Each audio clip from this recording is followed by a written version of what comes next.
Buenas noches. Esta noche, en vez de contarte una historia desde afuera, quiero que la escuches como si la persona que la vivió te la contara directamente a ti. Cierra los ojos y escucha. Me llamo José. Fui el hijo favorito de mi padre, y eso, aunque no lo pedí, se convirtió en el origen de todo mi dolor.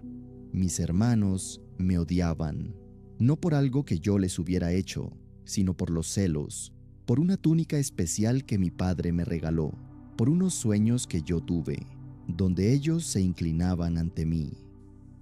Yo era joven, y quizás no supe callar esos sueños con más sabiduría, pero nada justificaba lo que hicieron después. Un día, me mandaron a buscarlos al campo. Cuando me vieron llegar de lejos, decidieron matarme. Al final, no me mataron, pero me vendieron como esclavo a unos mercaderes que iban hacia Egipto. Tenía apenas 17 años. Vi cómo mis propios hermanos me entregaban por 20 piezas de plata y se sentaron a comer mientras yo desaparecía entre el polvo del camino, encadenado. No sé si puedes imaginar esa clase de traición, la de tu propia familia. En Egipto fui esclavo en la casa de un hombre llamado Potifar. Trabajé con honestidad y aún así terminé en prisión, acusado falsamente por la esposa de mi amo. Pasé años ahí, en una celda, sin haber hecho nada malo. Y en todo ese tiempo, ¿sabes qué es lo que más me costó? No fue el hambre, ni las cadenas, ni la injusticia. Fue no entender por qué. ¿Por qué Dios permitía todo esto, si yo había intentado hacer lo correcto? Pero algo que no vi en ese momento fue que, mientras yo estaba en el pozo, en la esclavitud, en la prisión, Dios seguía trabajando.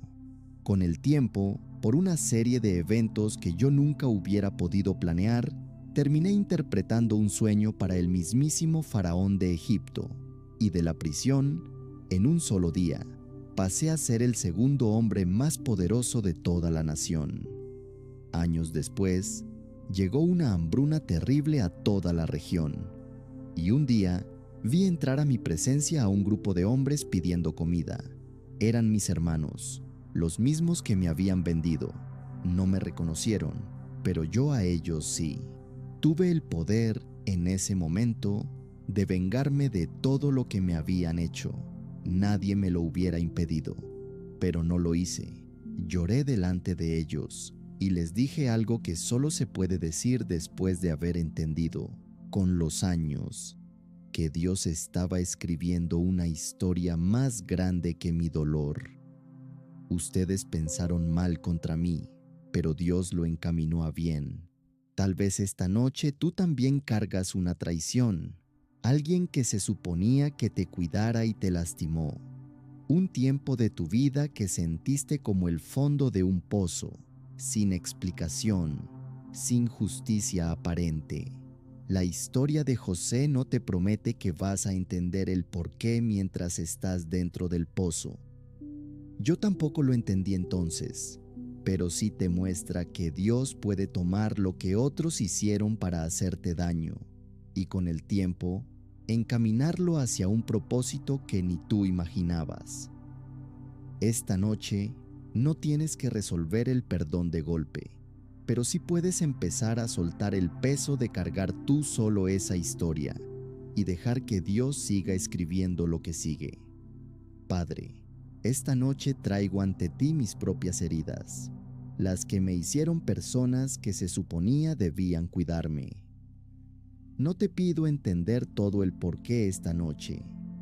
Te pido lo que le diste a José con el paso del tiempo, la capacidad de ver que tú puedes tomar hasta el daño que otros hicieron y encaminarlo hacia algo que traiga vida. Ayúdame a soltar poco a poco el peso de la amargura, sabiendo que cargarla no me protege, solo me cansa. Si hay alguien a quien todavía no he podido perdonar, dame la gracia para empezar ese camino, a tu tiempo, no al mío. Gracias porque, así como estuviste con José en el pozo, en la esclavitud y en la prisión, también estás conmigo esta noche. incluso en lo que todavía no entiendo. En el nombre de Jesús, amén. Descansa ahora. Lo que otros pensaron para mal, Dios todavía puede encaminarlo a bien. Que la música te acompañe mientras duermes en paz.